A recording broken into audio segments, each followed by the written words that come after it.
Hello everyone, you're listening to The Right Side of Gaming. Today we're doing a recap of the Week of Legend lore, as well as going over the two new magic cards for Adventures in the Forgotten Realms that just got previewed. To start with, we know that The Wild Beyond the Witchlight, the new book about the Feywild, is coming out on September 21st. You can see the normal cover on the right and the alternate cover on the left, both of which will be available. And we'll know more about what all is in the book during D&D Live on July 16th. We also know that Stricthaven is coming to D&D with their book A Curriculum of Chaos. I recently did a video on this, as well as the Unearthed Arcana that they've put out to let us playtest some of the material. We're going to find out a little bit more about what's in that during D&D Live as well, I think is what they said. But you can go back and take a look at my Strixhaven Curriculum of Chaos video if you want to know a little bit more about what we at least know is going to be in there already. They also released a new trailer for Dark Alliance, and while I'm not familiar with the game itself, and I haven't really seen the trailer yet, I do remember the name. Growing up, Baldur's Gate and Dark Alliance was huge. I know a lot of people that really enjoyed those games and loved them. This is supposed to be, I guess, like a spiritual successor to those. So if you enjoy those types of games, I highly encourage you to go check out the trailer. I'm probably going to go watch it as soon as I'm done here, just to be honest. They also announced that they're going to be localizing some D&D books, specifically the Player's Handbook, the Monster Manual, the Dungeon Master's Guide, and the Essentials Kit, into 4 other languages. Honestly, I thought they already translated those into other languages, because I know I've heard about people in other countries playing Dungeons & Dragons, but I guess they bought them in English or translated themselves or something, I'm not entirely sure. But now we're going to have official product in those languages. Specifically, it's going to be in French, Italian, German, and Spanish. And while I'm not entirely sure what the difference is, they made a point of saying that it's Spanish as in the Spain Spanish and not the Latin American Spanish. And I have no idea if that's even the right term either, but that's what they called it, so I'm just going to go with their words on this one. They also announced D&D Celebration 2021. I guess this is the second year they've done this. I missed out on it last year. But as I understand it, this is going to be like their D&D convention.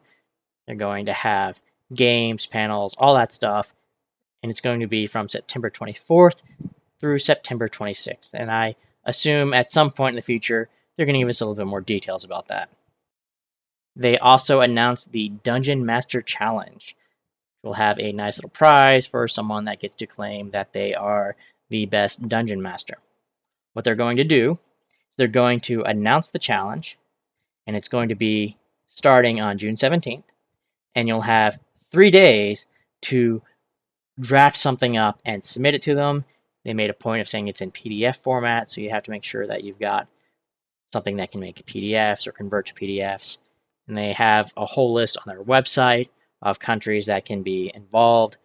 The US obviously is going to be one of them. I guess it's not necessarily open to every country just yet, but they've got a list.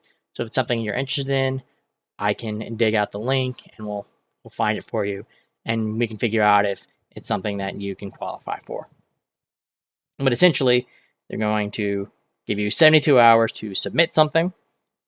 Then they're going to pick 10 finalists, and those finalists are going to engage in weekly challenges. And it looks like there's going to be some live play in there at some point. So it's basically a Dungeon Master reality TV show contest. They also previewed 2 Magic the Gathering cards from Adventures in the Forgotten Realms. The first one is Flump. For 1 and a white, you get a 0/4 with Defender and Flying. It's not going to be attacking to anything, but it can take a hit or two, and it's going to be able to block a pretty fair amount of creatures. And it says, whenever Flump is dealt damage, you and target opponent each draw a card. Now, white needs some more card draw, honestly. This is a good way to play politics. Maybe you can have someone attack into it. It's not going to kill your Flump. You can block it, each draw a card. Or maybe you can use one of your cards to ping it for some damage and draw cards off of it that way. It'd be nice if we can get some straight up card draw, but it feels like lately one of the ways they're handling it is you get to draw a card and one of your opponents gets to draw a card. Not necessarily everybody, because again, I'm looking at this more in the EDH commander aspect where you have multiple opponents. You're playing a 2-player game, you're both going to get to draw a card. But in something with a little more multiplayer, you get a little bit more to play around with. You can play some politics, and I think that'll be fun. Plus, flumps are cute, although I could have done with less fart jokes on the stream. The second card they previewed is Tashas Hideous Laughter, which, yes, is like the spell Tashas Hideous Laughter. It's also the same Tasha from Tasha's Cauldron of Everything. In fact, it's technically her signature spell.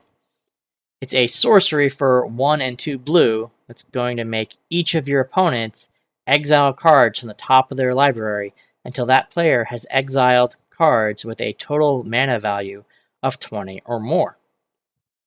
So if you have 3 opponents and they all get to exile the maximum number of cards, that's 60 mana value. That's a pretty good amount of cards. If you're going up against, say, a deck with a lot of low-costed, really efficient cards, you can knock out quite a bit. If you're going up against something like, say, a mono-green beefy deck, you might hit a decent amount of cards. You might just hit 2 or 3. So it's going to be a little swingy, but honestly, I think it looks fun. It really reminds me of some of those Return to Ravnica cards where you would exile cards until you exiled a certain amount of lands. Now, those I always thought were much more fun than just a straight, you exile 10 cards, you exile half your deck. Because part of the fun was not knowing how much you would have to exile or mill or whatever. Because sometimes it'd be like, oh man, I only lost a few cards. Sometimes I lost a ton of cards. And it was fun, whether I was playing the card or having it played on me. And I see sort of the same thing with Tasha's Hideous Laughter. They also hinted in the stream that Eliwick Tumblestrum, the gnomish bard character that they created to do the Week of Legend lore videos, as played by Erica Fermina, who you can find on Twitter at @AStylePixie, is not only going to be in the Wild Beyond the Witchlight book, but they hinted that she might also have a card in Adventures in the Forgotten Realms as well, so I'm going to be looking forward to that. That's all I had for today. Thank you guys so much for listening. If you'd like to leave a like, comment, subscribe, that'd be great. If not, that's okay too. I understand. Either way, I hope you have an awesome day, and I will catch you next time.